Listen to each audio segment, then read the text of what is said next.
I'm Kelly. On behalf of Expert Village, I'm going to show you how to use eyeliner to define your eyes. So the first thing we do before we apply any eyeliner is we're going to apply a shadow primer to the eye area. This will help your liner go on a lot smoother. It will also keep it on better for you throughout the day.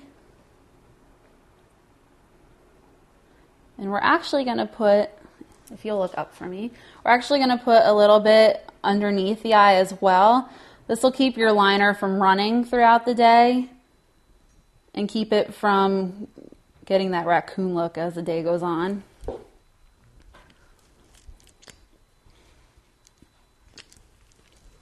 The primer will kind of work as a magnet for you. It'll hold that eyeshadow in place, keep your eyeliner in place, and it'll keep it from running.